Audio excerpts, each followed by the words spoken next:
Bonsoir, chers collègues. Alors, cette intervention, j'aurais pu la prononcer, je pourrais la prononcer à quasiment chaque vote de subvention lors de ce conseil, qu'il s'agisse des associations culturelles, sportives, de celles qui défendent les droits des personnes discriminées, des personnes âgées en situation de handicap, des plus précaires, des jeunes, ou encore celles, comme nous l'avons vu au démarrage de ce conseil, de celles qui luttent contre les violences sexistes et sexuelles, qui accompagnent, informent, préviennent, celles qui créent du lien social dans les quartiers populaires ou œuvrent simplement au bien commun dans notre ville à Angers.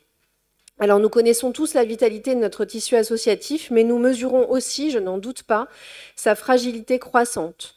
Alors comment rester sourd aux alertes du mouvement associatif dans sa tribune du 8 octobre, puis lors des manifestations du 11 un peu partout en France?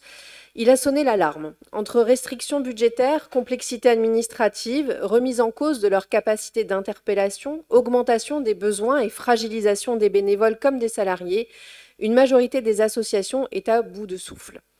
Sans les associations, c'est notre démocratie qui vacille. Elles assument des missions de service public, d'utilité publique, et pourtant elles sont sans cesse malmenées par l'État comme par les collectivités.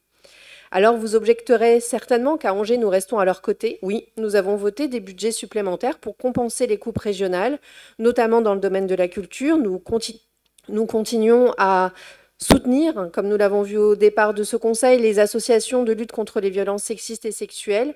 Et chaque conseil municipal en témoigne. Ce soutien, nous le jugeons toutes et tous nécessaire, voire primordial.